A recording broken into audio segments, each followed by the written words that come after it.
কোচবিহারের মাথাভাঙ্গা 2 নম্বর ব্লকের রুইডাঙ্গার পর ফের লতাপাতা গ্রাম পঞ্চায়েত এলাকায় তালা ঝুলানোর অভিযোগ উঠল তৃণমূলের বিরুদ্ধে। বিজেপি বিধায়ক সুশীল বর্মন যেমনটা জানিয়েছেন, তৃণমূল কর্মীরাই তালা ঝুলিয়েছে। অপরদিকে তৃণমূল কংগ্রেসের পক্ষ থেকে অভিযোগ অস্বীকার করা হয়েছে।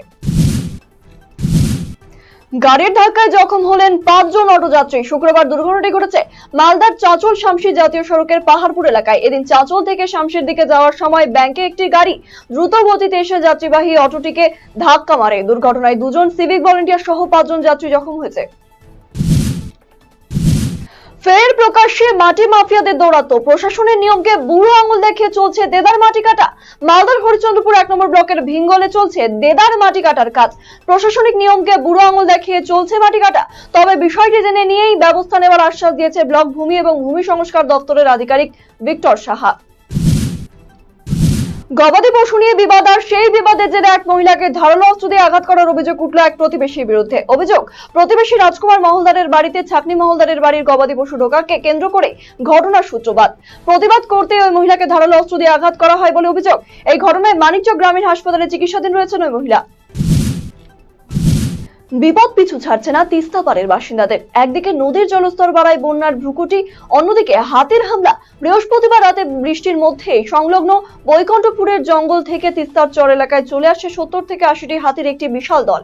বিপদ এড়াতে মানুষজনকে সতর্ক করার পাশাপাশি হাতির দলটির ওপর নজর রাখছেন বনকর্মীরা।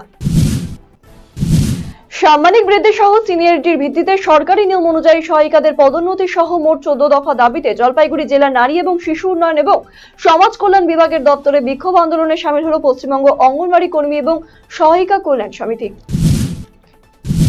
পাকা সেতু হয়নি, ফলে 10 জনের কাছ থেকে চাঁদা তুলে বাঁশের সাঁকো তৈরি করলেন গ্রামবাসীরা নিজেরাই। কালিয়াগঞ্জের দাসিয়া গ্রামে শ্রীমতী নদীর ওপর দীর্ঘদিন ধরে পাকা সেতু নেই, ফলে চলাচল করতে তীব্র সমস্যায় পড়ছেন কালিয়াগঞ্জ ও হেমতাবাদ ব্লকের বিভিন্ন অঞ্চলের মানুষজন।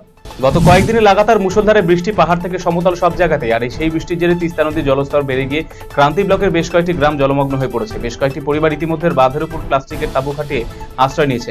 সেই দুর্গত পরিবারদের পাশে ইতিমধ্যে দাঁড়িয়েছে ক্রান্তি ব্লক প্রশাসন সহ এলাকার পঞ্চায়েত প্রধান। স্থানীয়রা জানাচ্ছে, বন্যার জলের ফলে ক্ষতিগ্রস্ত হচ্ছে কৃষি জমি। কোচবিহারের স্থানীয় বিধায়কের উপস্থিতিতে অন্দরন ফুলবাড়ি 1 নম্বর গ্রাম পঞ্চায়েত অফিসে তালা খুলে দিলেন উপপ্রধান সহ অন্যান্য কর্মীরা। তবে তালা খুলে চলে আসার পর 1 ঘন্টা যেতে না যেতে তৃণমূল কংগ্রেসের পক্ষ থেকে ফের তালা ঝুলিয়ে দেওয়া হয় অফিসে। সেই সময় তুফানগঞ্জ বিধানসভা 1 নম্বর মন্ডল সভাপতিকে বেধড়ক মারধর করে তার গাড়িও ভেঙে দেওয়া হয় বলে অভিযোগ।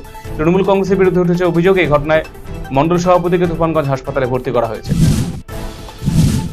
শুক্রবার থেকে সূচনা হলো মালদার ঐতিহ্যবাহী রামকেলি মেলা। প্রায় 510 বছর আগে শ্রী চৈতন্যদেবের পদার্পণকে স্মরণে রেখে প্রতি বছর এখানে আয়োজন করা হয় মেলায়। মেলাকে নির্বিঘ্নে সম্পন্ন করতে ইতিমধ্যে বিভিন্নভাবে প্রস্তুতি নিয়েছে প্রশাসন। প্রতি বছর দূর দূরান্ত থেকে বহু মানুষ ভিড় জমান মেলা উপলক্ষে। প্রথম মাফিক মন্দির প্রাঙ্গণের সম্মুখে স্থাপিত চৈতন্যদেবের মূর্তিতে মাল্যদান করে মন্দিরে পুজো দিয়েছেন উপস্থিত ব্যক্তিবর্গ। এই দিনে উদ্বোধনী অনুষ্ঠানে উপস্থিত ছিলেন জেলা পরিষদের সভাধিপতি লিপিকা ঘোষ বর্মন, অতিরিক্ত জেলাশাসক জামিল ফাতেমা জেবা, ইংরেজবাজার পৌরসভা চেয়ারম্যান কৃষ্ণেন্দু নারায়ণ চৌধুরী সহ অন্যান্যরা। সাম্মানিক বৃদ্ধি সহ সিনিয়রিটি ভিত্তিতে সরকারি নিয়ম অনুযায়ী সহায়িকাদের পদোন্নতি সহ মোট 14 দফা দাবিতে জলপাইগুড়ি জেলা নারী ও শিশু কল্যাণ উন্নয়ন এবং সমাজ কল্যাণ বিভাগের দপ্তরে বিক্ষোভ আন্দোলনে সামিল হল পশ্চিমবঙ্গ অঙ্গনওয়াড়ি কর্মী এবং সহায়িকা কল্যাণ সমিতি। এদিন জলপাইগুড়ি সদর ব্লক ছাড়াও ময়নাগুড়ি, রাজগঞ্জ এবং মালবাজার থেকে প্রায় শতাধিক অঙ্গনওয়াড়ি কর্মী এবং সহায়িকারা দপ্তরের সামনে এসে বিক্ষোভ দেখান।